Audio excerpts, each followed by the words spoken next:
Hello everyone, today is the 5th of August 2024, and okay, this is going to be the third and the last in this series that I am discussing. We started discussing the break in the 16th century Protestantism from Catholicism, yes. And so we discussed in the first one, we discussed Luther and the consequences of that doctrinal break, the political consequences of that. And in the second, we looked at Calvin and predestination, and we looked at the several revolutionary movements that arose from that, the Anabaptists, of course, and the Puritans, which are going to be important because the Church of England, later Anglican, well, it's the same thing, the Church of England at the time had eventually been established, and the Puritans were fighting the established church, therefore they had to leave the country. Now, in the United States, this is interpreted as if they were being persecuted, and so they went to the colonies to be free. It was more complicated than that. They were a revolutionary movement against the established church. The established church won, and therefore they had to flee for their life, as it were. But so these were doctrinal changes, okay? And I'm going to continue today with the hegemony of Puritanism that went to the Puritans going to the colonies, being successful there, which gave way to the United States being in its soul, as it were, the very core of it is a Protestant, not only Protestant understanding, but a Puritan understanding, a Puritan morality. And we're going to look at the cultural aspect of it all. We start with matrimony.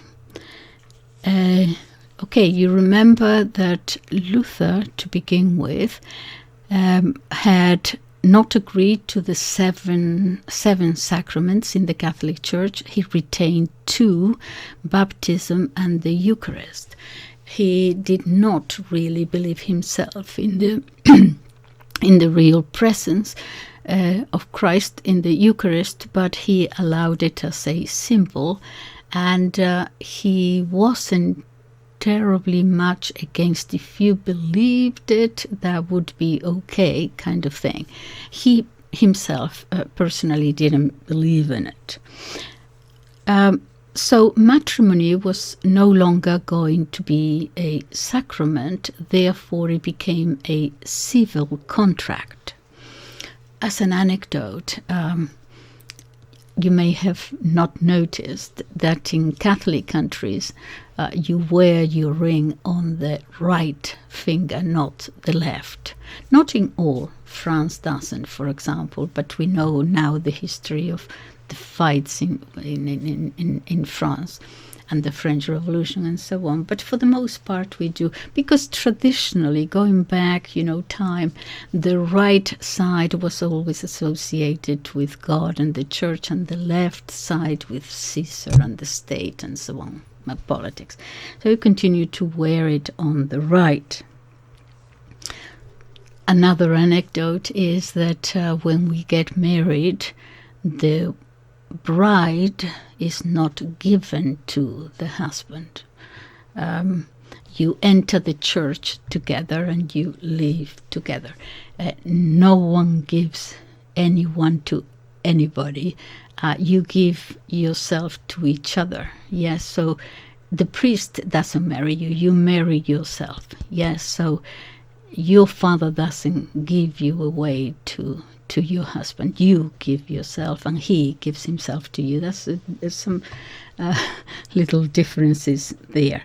But in the case of matrimony, before I go on to talk about the consequences of that and divorce and repudiation and all that, One thing that became very important at the time was the question of bigamy and polygamy. They call it polygamy.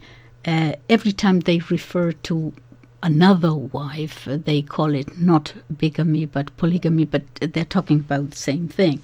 And there is a very interesting interchange, if I can find it here. At the time of Henry VIII and Luther, they are asking his opinion, the king, through Barnes, his interlocutor. They're asking Luther's opinion about this divorce from Catherine of Aragon. I'm following the encyclopedia, the British Encyclopedia here, not Wikipedia, because you never know what you're going to find out there. But in any case, Luther and Henry VIII of England, bigamy instead of divorce. So in the summer of this is not very long, don't worry. In the summer of 1531, Luther was drawn into the controversy ranging round the king's marriage by an agent of King Henry, Robert Barnes, an English doctor of divinity. Luther pointed out to the king a loophole by which he might be able to succeed in obtaining the object of his desire. At the conclusion of his memorandum to Barnes in 1531, he has the following. This is Luther, should the queen be unable to prevent the divorce, she must accept the great evil and most insulting injustice as a cross, but not in any way acquiesce in it or consent to it. Better were it for her to allow the king to wed another queen, after the example of the patriarchs. The example of the patriarchs, some of whom were bigamous and polygamous. It's again the Old Testament. They're going always to refer to the Old Testament, as I pointed out in several other cases. Better were it for her to allow the king to wed another queen, after the example of the patriarchs, who, in the ages previous to the law, had many wives. But she must not consent to being excluded from her conjugal rights or to forfeiting the title of Queen of England. It has been already pointed out that Luther, in consequence of his one-sided study of the Old Testament, had accustomed himself more and more to regard bigamy as something lawful. That, however, he had so far ever given his formal consent to it in any particular instance that there is no proof of that. Sorry, I read that badly. That he had ever given his consent, formal consent, there is no proof of that. In the case of Henry VIII, Luther felt less restraint than usual. His plaint hint at bigamy as a way out of the difficulty was intended as a counsel, suasimus. Hence, we can understand why he was anxious that his opinion should not be made too public. Melanchthon, one of his friends, another famous theologian, he too went further. He too had intervened in the affair and had gone considerably further than Luther in recommending recourse to bigamy and in answering possible objections to polygamy. In a memorandum of August 23rd, Melanchthon declared that the king was entirely justified in seeking to obtain the male heirs with whom Catherine had failed to present him. This was demanded by the interests of the state, and he endeavors to show that polygamy is not forbidden by divine law, In order to avoid scandal, it was, however, desirable that the king, quote, should request the Pope to sanction his bigamy. Should the Pope refuse to give this dispensation, then the king was simply and on his own authority to have recourse to bigamy, because in that case the Pope was not doing his duty, for he was, quote, bound in charity to grant this dispensation. Although I should be loath to allow polygamy generally, yet in the present case, on account of the great advantage to the kingdom and perhaps to the king's conscience, I would say the king may, with good conscience, tutissimum es regi, take a second wife while retaining the first, because it is certain that polygamy is not forbidden by the divine law, nor is it so very unusual. Now, this is going after the king decided to divorce Catherine. After the king had repudiated Catherine, Luther told his friends, quote, the universities, i.e. those which sided with the English king, the universities have declared that there must be a divorce.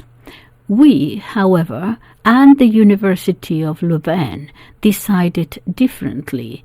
We, that is Luther and Melanchthon, advised the Englishman that it would be better for him to take a concubine than to distract his country and nation.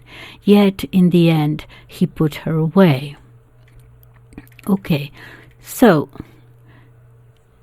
this is going on, okay, with Henry the King of England. There was another case, very important, Philip of Hesse, Hesse being a region in Germany, and he also wanted to have another. The question of bigamy came up as early as 1526. Philip of Hesse, whose conduct was far from being conspicuous for morality, had submitted to Luther the question whether Christians were allowed to have more than one wife. The Wittenberg professor, Luther, gave a reply tallying with his principles as already described. Instead of pointing out clearly that such a thing was divinely forbidden to all Christians, was not to be dispensed from by an earthly authority, and that such extra marriage would be entirely invalid, Luther refused to admit unconditionally the invalidity of such unions. Such marriages, he stated, gave scandal to Christians, quote, for without due cause and necessity, even the old patriarchs did not take more than one wife. It was incumbent that we should be able, quote, to appeal to the word of God. But no such word existed in favor of polygamy, quote, by which the same could be proved to be well-pleasing to God in the case of Christians. I continue the quote, hence, this is Luther, I am unable to recommend it, but would rather dissuade from it, especially for Christians, unless some great necessity existed. For instance, were the wife to contract leprosy, and here is the thing, or become otherwise unfit, or become bigamy allowed in special circumstances, if you have leprosy, for example, or become otherwise unfit. Okay, so this is where we are. Becoming unfit is very general. Yeah. So what we're going to see then is, for a while, bigamy being allowed, first in special circumstances, but then polygamy. I'll take you to that. When in the city of Münster, polygamy is legalized because the second coming of Christ is practically here. Okay, so let me take you there. Okay, so what Luther's ambivalence, couldn't think of the word here, is it was summarized as saying, advise it I do not, forbid it I cannot. So that's where we are. So no one is sure now. Okay, now, so many, especially the wealthy and the powerful, took it to mean that it was okay.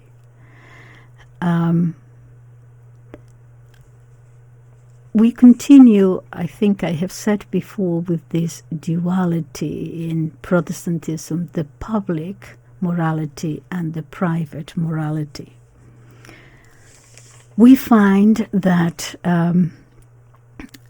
in the 19th century, well, actually before, the Anabaptists, I want to go back to that, the Anabaptists movement, who actually confront and challenge Luther in the 15th century. That was their thing. They were already more Calvinist, yes? They're confronting Luther. And they actually gather in the city of Münster to await literally the coming of Christ. They are so convinced that they are the chosen, following Calvin's predestination. They are so convinced that they are the chosen that for the first time polygamy is legitimized, with the excuse again that the patriarchs in the Old Testament were allowed polygamy. This happens in the 16th century, but Münster at the time, with this legitimization of polygamy, became, while they were waiting, Christ was coming, they were waiting, they were sure, and that was the greatest orgy that the world has ever seen, perhaps. The whole thing was just, way, way, way over the top. Look it up, what happened in Münster in the 16th century. It was a continuous orgy. And one could say that this is, once you abandon the initial doctrine, the tree, as it were, and the tradition, it's very easy for the world to become insane, at one point or another. Polygamy will reappear in the 19th century in the United States with the Mormons that we have mentioned already in the previous video. And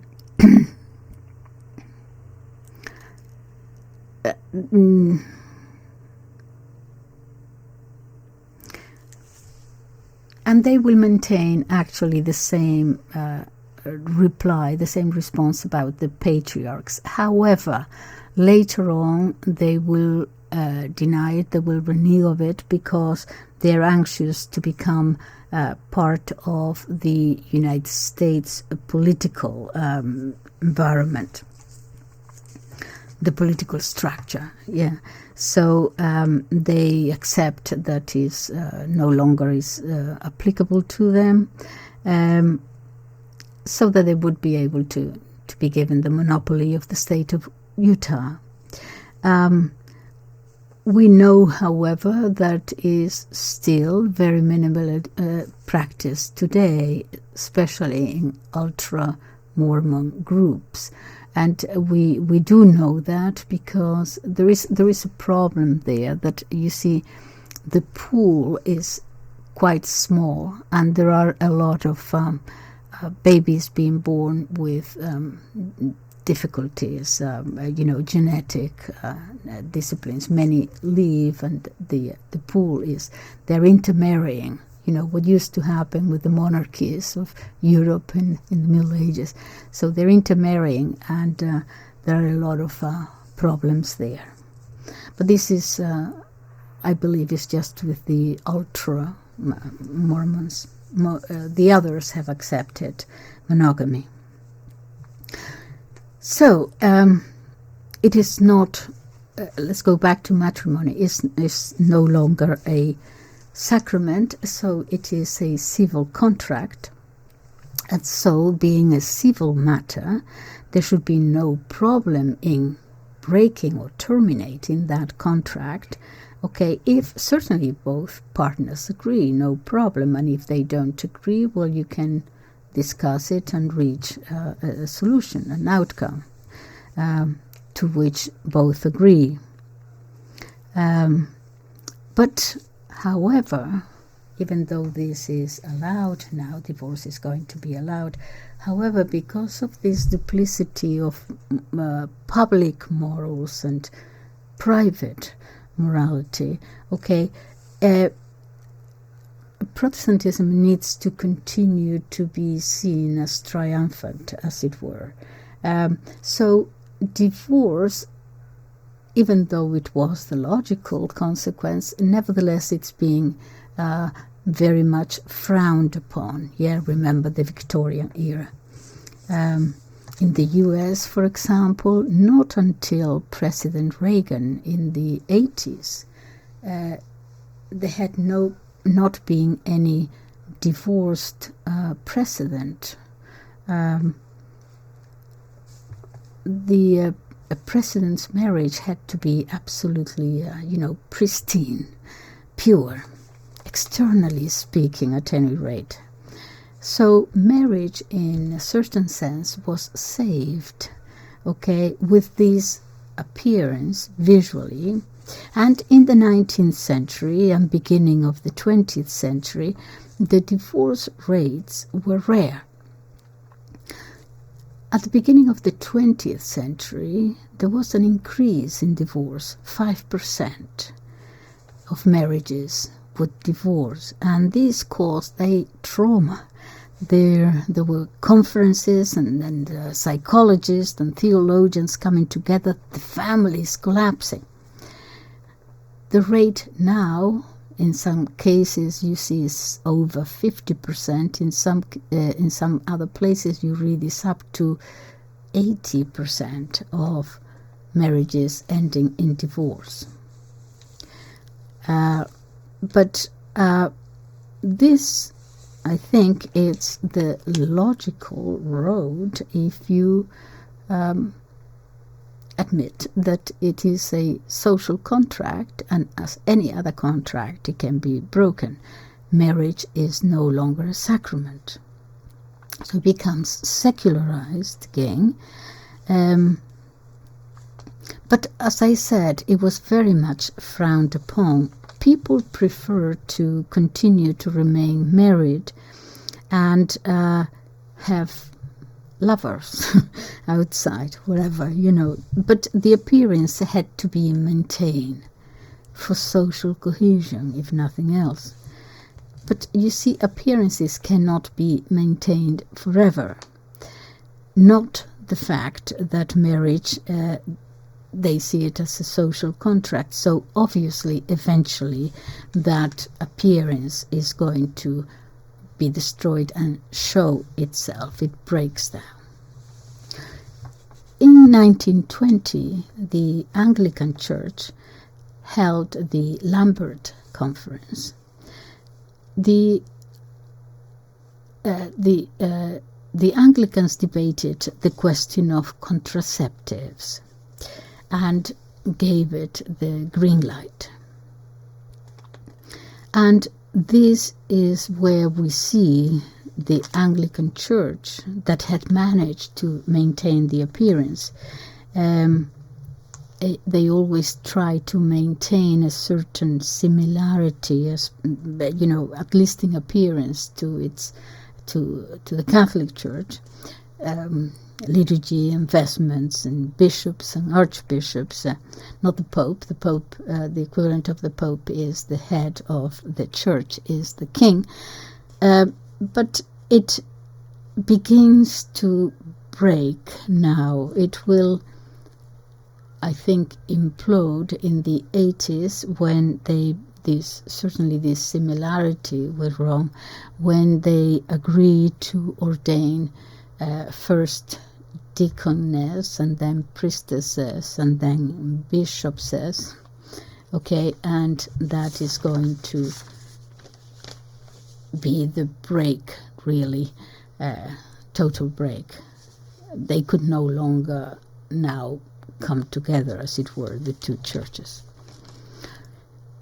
And it begins to break apart because when they abandon the moral sense of sexuality with the beginning with the contraceptives, it never ends where it starts. You see, you open the gates, or you take out the dam that restrains certain attitudes. When you open the gates, then the whole thing floods along. It's going to end much further than the waters continue to flow, and you're going to end in a very different place from where you began.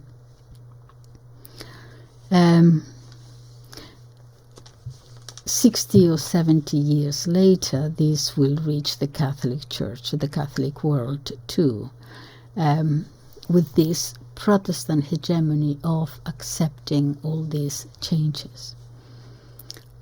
Because by the 60s we have, I'll have to say it again, although I don't want to dwell in it, but not here anyway, but I have said many times that the Catholic Church from the early 20th century was infiltrated by the Freemasons. This is not a theory, this is a fact, which culminated in Vatican II in the 60s. Okay, what is going to happen is that in these Catholic countries where Protestantism had never been accepted, the changes are going to come not from directly Protestant churches, but through secularism by infiltration,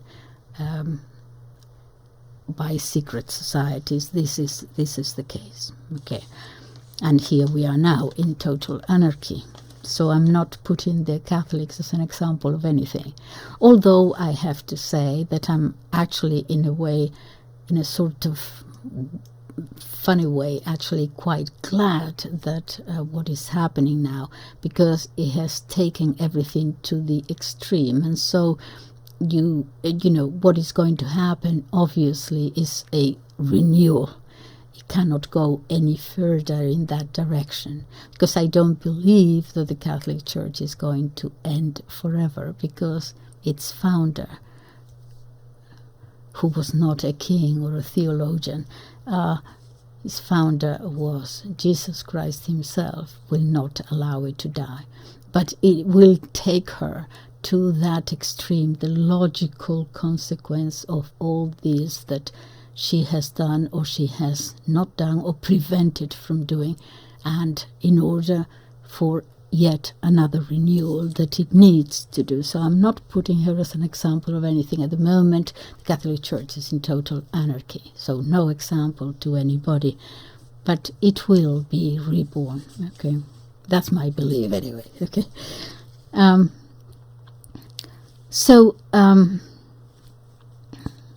let me see where I am here. So because of this, it did not put barriers, the Catholic Church, in the 60s because of this infiltration. Okay, so it allowed it to happen, and it allowed it to infect the Catholic world too. Now, this seed of Protestantism was in itself always dissolvent, but because of these external appearances, it seemed that it would remain so, that it would be maintained. Actually, Karl Marx himself said in his Marxist Dictionary of Philosophy, he says that by now, and this is in the 19th century, the second half of the 19th century, he says, Protestantism is the bourgeois form of Christianity. Look at the path he has taken. First, with Luther, he gave rise to the princes against the emperor, so the birth of the nation state.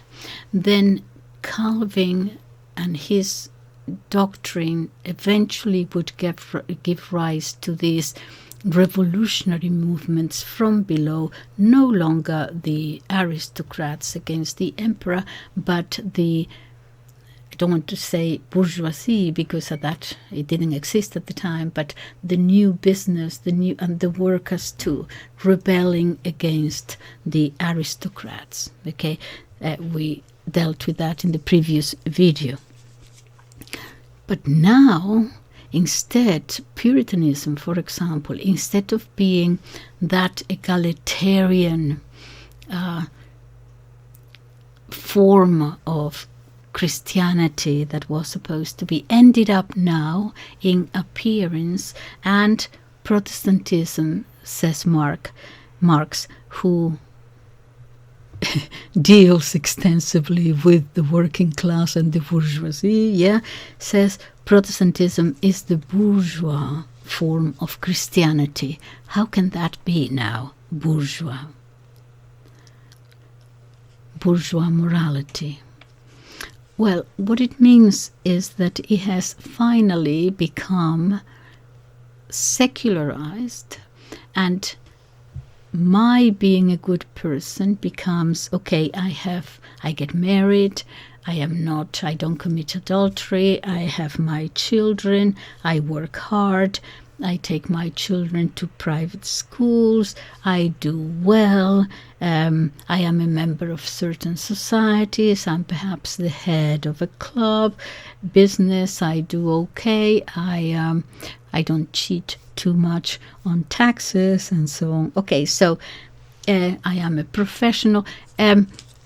This duplicity, this duality, and externalization of the faith by pretty much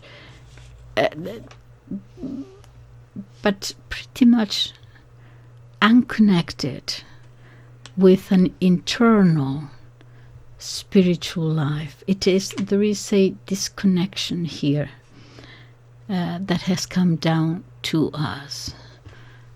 I am a good citizen, a good member of society, but there is a disconnection here from what went on before about the internal life of a person. It is maintained for a while. It works fine with the family. I take my kids to good schools and so on. But this finally, suddenly, it seems, all that world, which was made of papier-mâché, if you allow all these collapses, which is what we have after Vatican II. Something has failed because, well,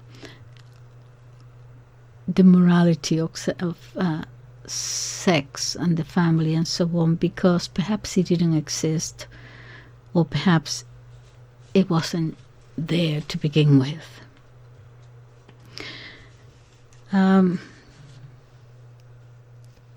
Now, I want to take you back a moment. I want to take you back a moment, back to the Reformation, because before I engage again in cultural issues, because you do remember that, I want to point this out, you do remember that in England, Catholics were very much persecuted. I mean, very, very harshly, yes? So it's not until 1829 that we are allowed any civil rights at all. It is, as I said before, not until the first half of the 20th century that we are allowed even to go to universities. Today, the Prime Minister cannot be Catholic. He can be anything else but not Catholic. I want to take you back to this because something that you may not know. Okay, so there was this terrible persecution, and one of the Catholic orders that were very, very brutally persecuted were the Carthusians. If you ever go to Spain, you are in Madrid, you might want to, it's about an hour and a bit more from Madrid in the mountains, in the Sierra of mountains. There is a Carthusian monastery there. It is called the Paular. I will put it down, okay? It has been there since the year 633. Okay, it was practically destroyed or left in ruins for a long time in the 19th century because even though Spain was never a Protestant country, never came in, nevertheless we had the French, the Napoleon invasion in 1812, and the French brought with them secularism and the Freemasons. Okay, and so in that 19th century, we had governments which are totally, we called it Francophile, yeah, which were actually destroyed many of the monasteries and the usual thing, okay, the persecution of the church and expropriation of property, the same as happened in England. And there is this, then it was restored, it has been restored by the Prado Museum. And in the cloister you will see some beautiful, beautiful paintings there, restored completely. And it's truly amazing. And you know what they depict? They depict the persecution of the English Carthusians during the Reformation, which were not only killed, but they were asked to leave the faith. What's the word? And they were either killed or they were left there to starve. And that incident was very, very famous at the time. The Carthusians at the time in London were reasonably popular with the people, and they were left to starve. And anyway,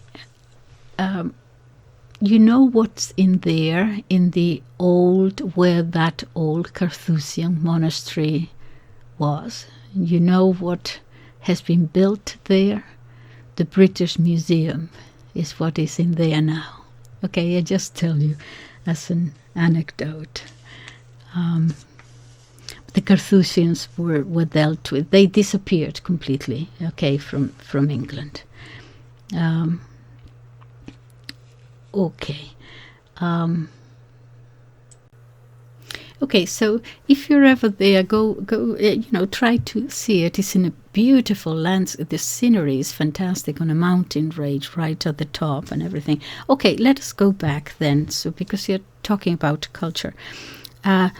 You remember too, obviously, that in Ireland people were starved, and in 1846 there is this mass immigration to the United States, to the let's say the United States. Okay, it was massive.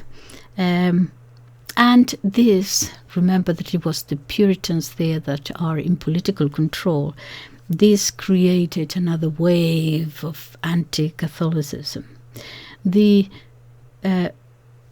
Remember, in the establishment, no Irish, no dogs, no blacks. Okay. And this will also be a reason for the 1920 Prohibition Act, the teetotalers, alcohol completely forbidden,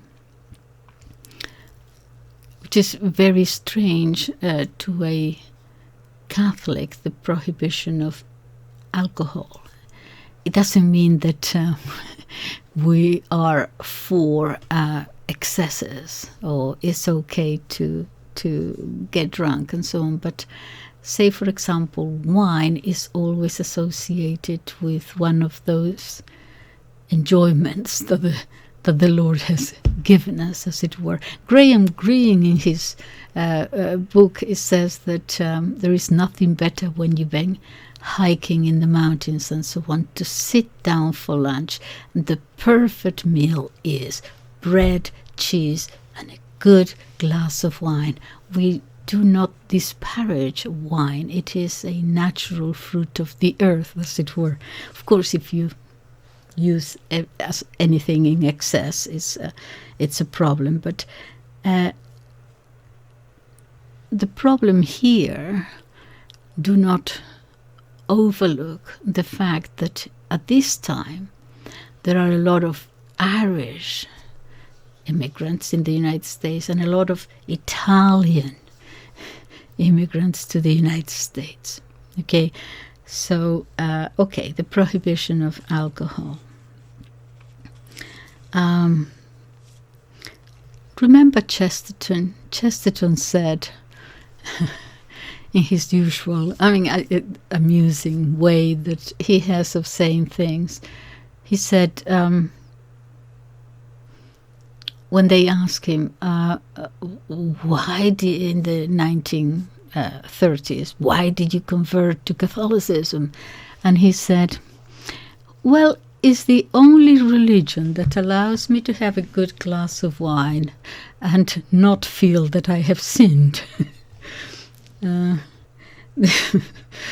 was listening to, I think it's an American convert to Catholicism who got very tired. He was an evangelical pastor, and he got very tired of, he converted to Catholicism, and he was very tired of his friends and his colleagues saying, why do you convert to Catholicism, and they would come with the usual thing, oh, you worship Mary. And he got so tired of it. And you worship the saints, you worship Mary. He got so tired of it that he turned around and said, no, I do not worship Mary, I worship the statue of Mary.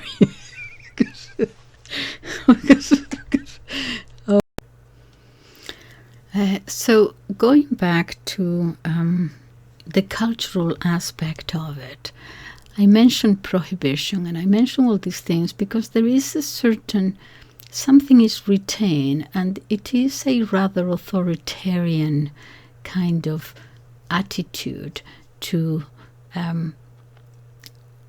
culture in this grosso modo Puritan world. And what is going to happen is that is going to be secularized. We are the chosen. That is going to be secularized, and that is going to lead to what was called positivism.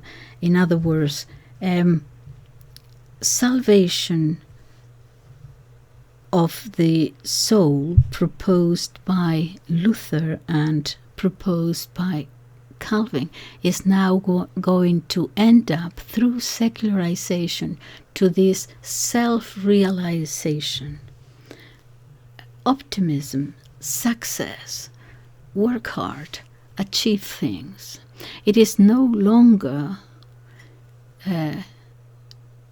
dealing with anything religious, really, nothing to do with the soul anymore. Max Weber, at the beginning of the 20th century, wrote a book, which was really two books, The Protestant Ethic and The Spirit of Capitalism. There were two different books, and then they were published together. And what he said, let me find. Yes, and he will try to show that it is thanks to the work ethic, work hard, all this, that capitalism succeeded and a person succeeds. This will travel to South America, for example.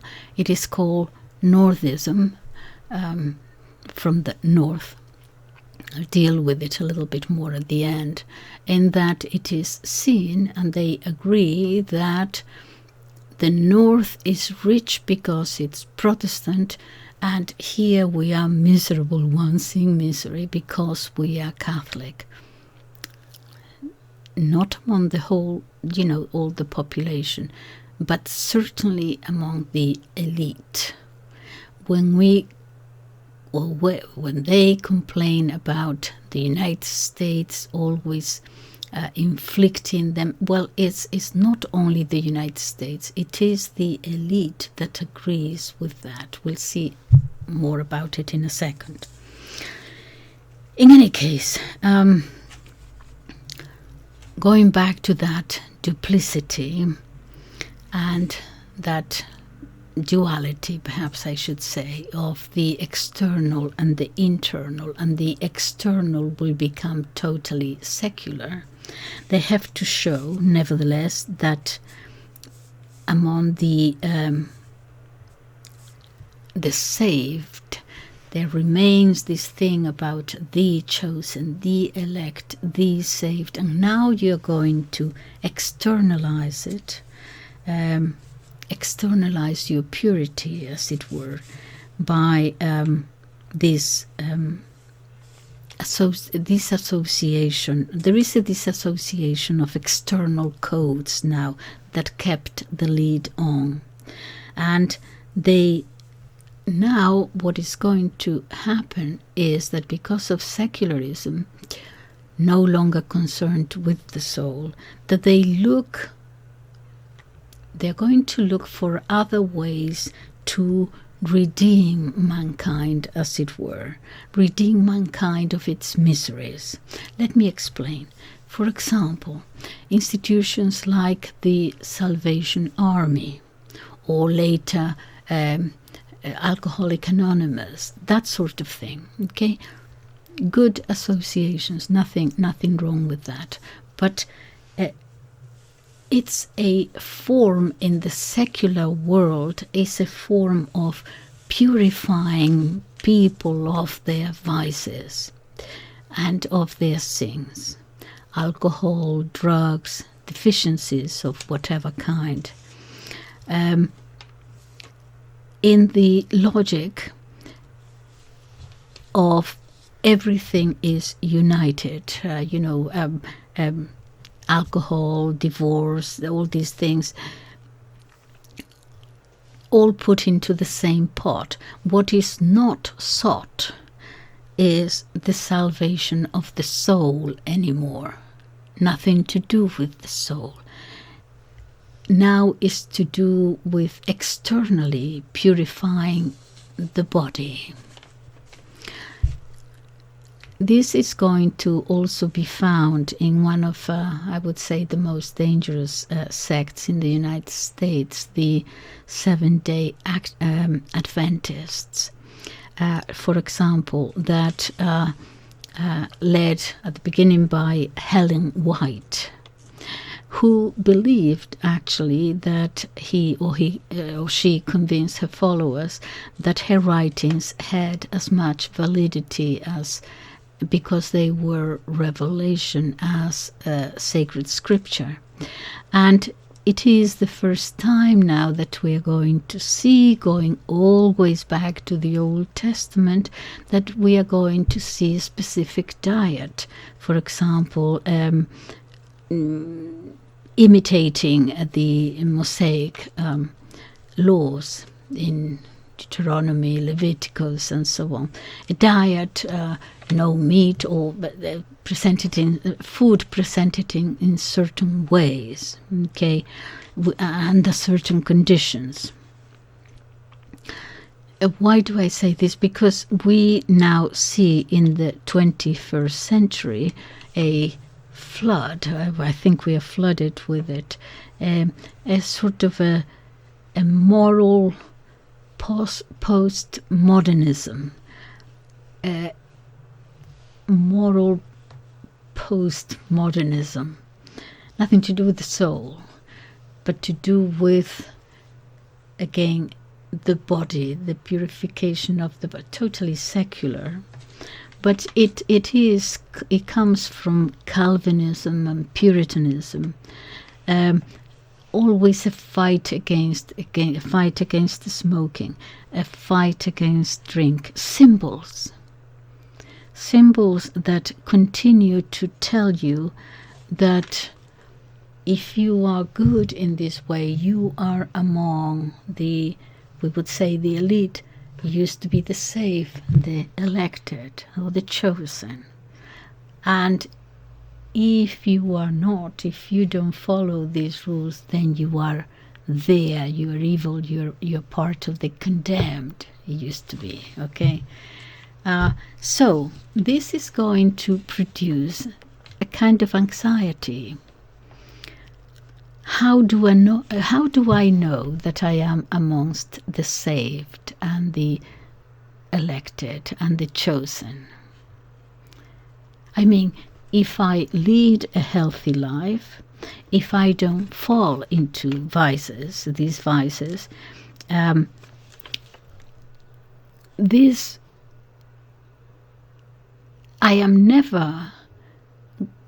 I want to find out whether I am among the chosen. I will not know if I am, but I want to find out whether I am. All this at the beginning, perhaps at the end of the 19th century and at the beginning of the 20th, is going to be joined to what has come to be known as social Darwinism. What is that? We are in a community of the pre-destined. It's going to be then taken further, Anglo-Saxons. I will explain it. Remembering Cromwell's time, the Puritans said, okay, so we have executed the king. We are now the Puritans, the chosen people. Okay, and all this of the chosen people will end up here in social Darwinism. That is, the human species, people or nations, in these nations, within these people, among these people, there might be people who are degraded, people who are not like us. Remember the condemned? There are people who are not like us.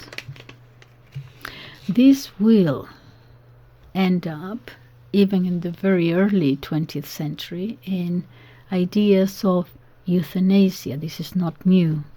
Certainly eugenics, appearing in the Protestant world. They get to the US, they arrive in the US, but this is much earlier than the ideology of the 1930s in Germany. In the US, the Rockefeller Foundation, the Carnegie Foundation, planted eugenic centers all over the United States. this has been accepted now, to gradually eliminate those who they consider degraded. This is the word they used. Again, the original salvation of the soul has now been transferred to the body, and from the body to the body of the community. The community now has to cleanse itself from the defective, from the impure, drunks. Why? Because if you're drunk, you might have a child who's a drunk, and then he will become a delinquent, and so therefore it will be better if he is not born, and so on. You know, this we see it now in pre-hate or pre-crime. So we have to get rid of you. You might find, for it is available, the tree that they had as a symbol, the eugenics society. Yeah, you had a tree there, and you see all the roots. At the center of the tree you see eugenics, and the roots, they all go by different names. Let me read them to you.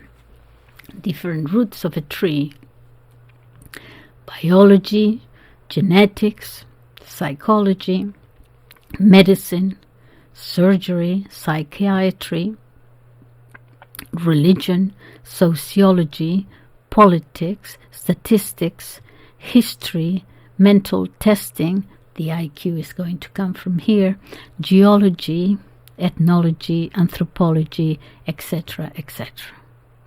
And the logo, and it is clearly written there, says, like a tree, eugenics draws its materials from many sources, organizing them into a harmonious entity. We are getting into racialism now. Those degraded surely have to be at least sterilized. There is an implicit understanding that all other races, but those from whom the Puritans come, are inferior.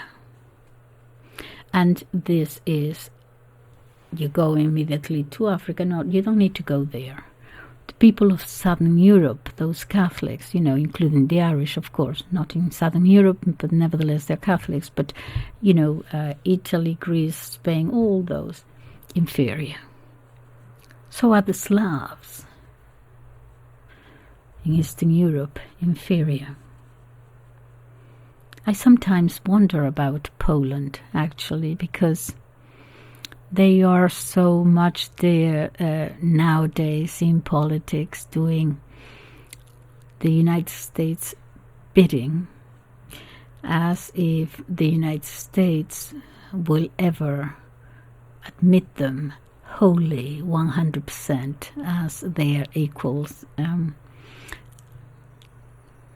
They will dispose of them. They don't really dispose of them. I don't mean literally, but I mean they don't really care what happens to the Poles. I don't think they would. Don't know whether Poland has learned anything from history. We entered the Second World War in order to defend Poland. But then Stalin and Churchill and Roosevelt sat together and we divide Europe. You can take Poland over there, and was given without a thought to the Soviet Union. I feel sad that they do not see beyond what is visible. Anyway, that's nothing.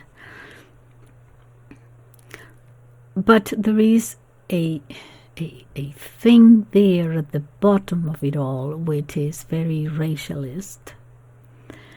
The IQ test in the world, okay, the first IQ in the world, it was introduced by Goddard, very quickly convinced the American physicians to use it.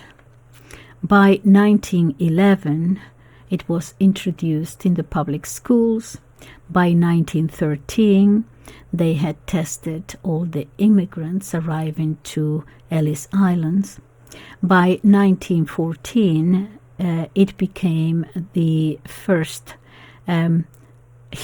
Goddard, became the first psychologist to introduce this IQ test, originally called the Binet-Simon scale, in a court of law as evidence. So, this is a little bit strange when you put it all together, because we see the United States, and I'm focusing on the United States because this is where this Puritan mentality actually took hold, and although not the same as at the beginning, it's always there at the bottom of how they understand, their worldview in a way. And it is sometimes strange because the United States is the original, as they themselves say, and they accept, a multicultural society. We are all the sons of immigrants, etc., etc. Yes, of course, yes, we had slavery, but okay, but then Lincoln got rid of it, and we have been trying our best ever since, and so on. But there is this sediment in the Puritan soul which is silenced but comes up every now and again very clearly, which is a certain way of, what I said, racialism. It's another way of separating the saved from the condemned.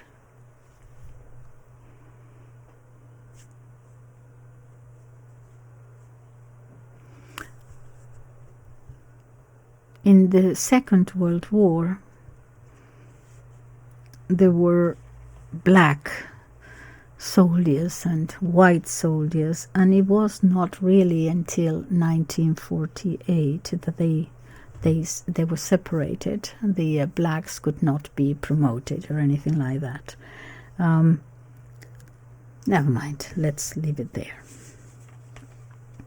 So again, Max Weber, in his Protestant Ethics and the Spirit of Capitalism, this was written in 1905.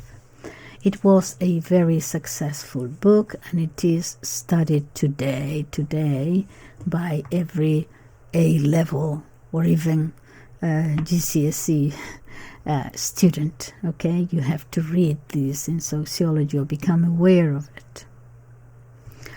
He contributed many factors besides the one that I just mentioned. He talked about the bureaucracy, how it was beginning to increase and have so much control in societies. But for the most part, this is ignored. But what he did say is that capitalism, just like that, very directly, capitalism derives directly from Protestantism. Luther, he says, but especially Calvin, that is the Puritans, they were the ones who influenced the modern world because it had the characteristics of promoting the capitalist economy. And this was, if you take it back, as I have been trying to explain, originally goes to the theory of predestination, which generated actually vital sort of anguish in the individual. Am I saved? Am I among the chosen? There was no way to know. You may lead a very good life, but not be predestined. So what you do may be very well worthless. Or I am a disgraceful person and commit all kinds of... but I might have been predestined to salvation. So, goodness gracious, what is the point of my being here? What is the meaning of my life here?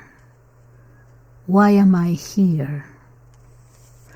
Now, if you're an atheist, you have no problem. There is no God. When you die. Like a dog. Okay, so while I'm here, which I don't really know why, but I might be an incident of, atoms and things put together, whatever, but I will try my best to think of myself and try to enjoy myself and be successful and so on, because after I die, I die. At least that is logical and consistent. But if you do believe in God, then this thing that I am predestined or not, regardless of how I behave myself and lead my life, created a lot of anxiety, not knowing whether you were or you were not. So you have to find some sort of way. It was distressing. And let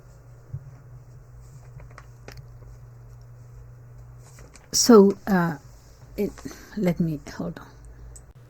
So first, the Calvinists in Geneva, and then the Dutch, and then even the Puritans of England through Scotland, okay, which they had to flee, as I said. And then the US, they seek symbols, signs, to see if I am one of those predestined. I am predestined or not, but as a minimum, I don't know whether I am, but as a minimum, I would like to know whether I am or not, even though that is not going to change whether I am or not, but at least I would like to know, in order to release this anguish that is producing in me of whether I am or am not. And so I'm going to find signs. I'm going to find signs in economic success, one of them. That effort to organize the economy, your life, to be disciplined and so on, that will take you not to be among the saved necessarily, but for you at least to know if you are among them. And so all that would lead, this economic success would lead to the growth of capitalism for sure. This thesis, which is accepted generally, is nevertheless, I told you in the last video, actually challenged by another very famous author of the time, who is not studied today, Wembert Sombart, who has written many books. I don't know whether he was Jewish himself. He probably was, because he has a lot of books about Judaism, the Jews, a lot of them. And he actually wrote this book, The Jews and Modern Capitalism.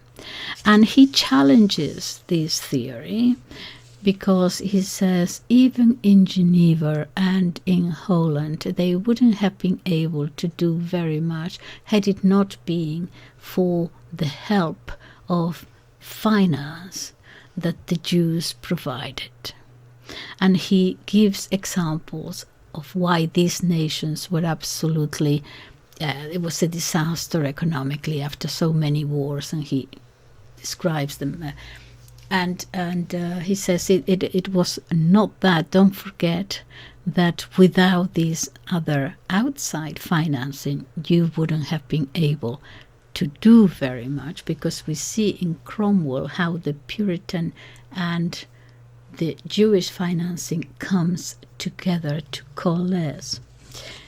let me explain. In Holland, for example, when Charles I in England falls with Cromwell, there are several civil wars in England, not just one. And England at the time is ruined. And so England lifts a law that had been passed about prohibiting Jews from entering the country. They were not allowed to enter. The Jews had been expelled from England the last time in the year 1212. They were no longer allowed to enter, but now that law is lifted and the Jews are allowed in. And who allows them in? It is Cromwell. And it is this Jewish financial investment and Puritan in mentality, okay, that goes to the colonies.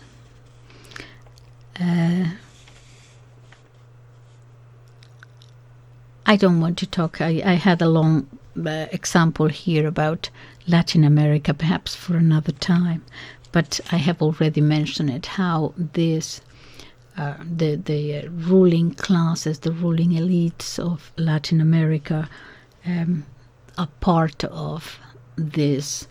If you're Protestant, you are rich. But the Jews would say, well, without us, I don't know very, Also, we saw, for example, with the advent of Lutheranism, Germany was actually totally destroyed economically. It was a debacle. 30 years war after that. Then the Westphalia Treaty. Germany was totally devastated. No, I won't go into any more. I have so much info here, but I think that unless you have two stomachs, some people have two stomachs. When you eat and you eat and you eat and you are totally full, somehow, when that happens to me, not often, but when that happens to me, I can't eat anymore. But then dessert comes and somehow I find the hole there for dessert. Well, I don't have a dessert, so I'm not going to impose it on you. I think I have been talking for quite a while now, so I'm just going to leave it there. What I wanted to do was to, follow the thread of what the Reformation was. I said that it was not a reform, it was a rupture, it was a break, with the traditional Catholic morality and doctrine, and Lutheranism was going to be important in Europe, but Calvinism, it was going to be important to this day because it was exported through Scotland to England and from England to the United States, and the United States is no longer the one superpower, but it was for a century, and it's still the Protestant view of the world, not through Lutheran eyes, but through Puritan eyes, that is prevalent in the West. Because Catholicism was practically defeated, not dead,